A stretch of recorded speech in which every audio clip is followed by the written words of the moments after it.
Now, remember I've talked a little bit about marching? In the North, marching is not marching. It's triumphalism. It's in your face. We won the Battle of the Boyne. You lost. You know, and it is just, we will march on the Queen's Highway wherever we want. And in the last 20 years, Catholics are saying, march all you want, but not in our neighborhoods. And the clashes have been brutal. I've been there when they're going on, and it's very scary. And the orange, and it's always led by the Orange Order, with their silly little bowler hats, you know, and everything. And they'll play the Lambeck drums, these huge drums, and they'll get about 20 of them, and you'll hear these drums going, and they're very militaristic, and they're very intimidating. And they march down the street with these drums going away, and they'll be singing songs. Pardon me, Fook the Pope, you know. They have songs like that, you know. And don't let the horror of Rome ever come to Northern Ireland. And it's that 17th century brand of Christianity where Protestants and Catholics, you know, what we did to the Huguenots in France, the Catholics, we slaughtered them and so forth. And so that's what you had going on up there. And so finally in 1968, John Hume and a bunch of students at Queen's College in Belfast, the great Seamus Heaney, who is probably the best, remember I said the best poet in English right now, even better than Yeats, and he wins a Nobel Prize. They decide, let's march from Belfast to Derry. Let's march for our rights. And they were very afraid, and well, they should be. And would the RUC, the Royal Ulster Constabulary, and the B Specials, would they protect them? The B Specials were vicious. They were weekend troops.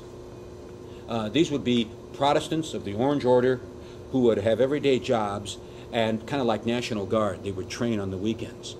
And whenever there was a riot, the B Specials would be called out.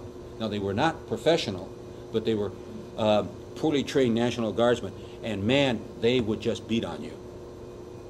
And so as they march up, the RUC kind of takes care of them, but they meet a lot of resistance. They're on the main highway from Derry to Belfast. It takes about a week to march up there. And just before they get there, the RUC and Paisley enter the Reverend Ian Paisley, P-A-I-S-L-E-Y. He's still going strong. And I'll tell you, he's amazing. What he does, he plays on fears. You give the Catholics one right, and they will take over Northern Ireland. It'll be the end of unionism. They'll tear us to pieces. And he plays on those fears. And he is a radical Protestant preacher.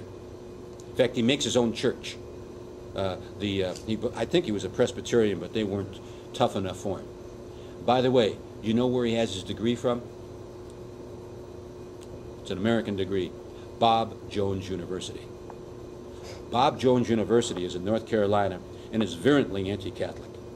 But in fact, get the website of Bob Jones University. Find it, and you'll see. It'll go on. Catholicism and Rome are the bane of mankind, and they should be wiped off the face of the earth. They still have that on their website.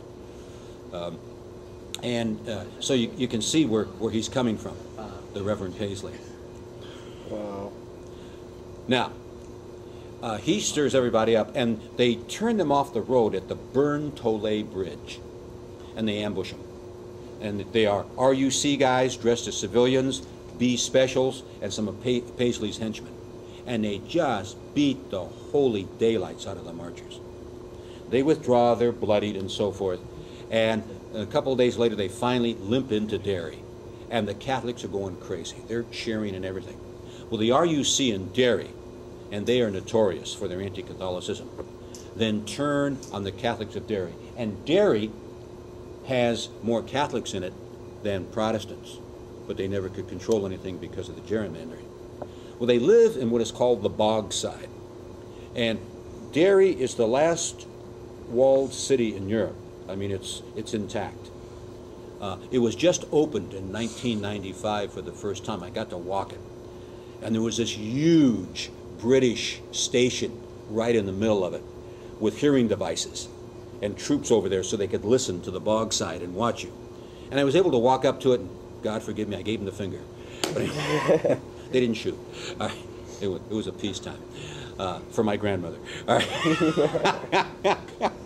But the RUC there went crazy, and they started, I mean, it was brutal.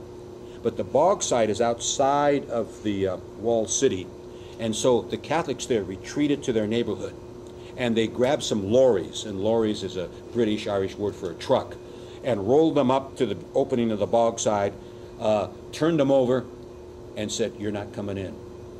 And they had about a 6 or 7 day fierce battle that was unbelievable. And they held. And of course, the great sign went up. I don't know if you ever seen it. "You are now entering free Derry."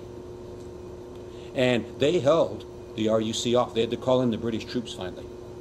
Then they called to the rest of the Catholics in Ireland, "Help, give us a hand, give us a break. They're beating the hell out of us." Well, Belfast, the Catholics in Belfast rose up. And if you ever see, and they are available, Huntley Brinkley, David Brinkley, God rest his soul, died this week. They had tremendous reports. I remember as a kid seeing these things, and Belfast is in flames. Belfast, the Catholics could not defend themselves because you had a Catholic block and a Protestant block, and a couple of Catholic houses and a couple of Protestant houses. And so the B specials and the RUC start to attack Catholic homes and burn them out. The IRA is dormant. It's dead. It's been dead since 1924. They had about 5 guns in Catholics in all of Belfast, and they could not defend themselves. Here, whenever they talk about disarmament up there, and the IRA has to throw its arms down, in the 1970s, there were 144,000 legal registered guns in Northern Ireland, in that small place.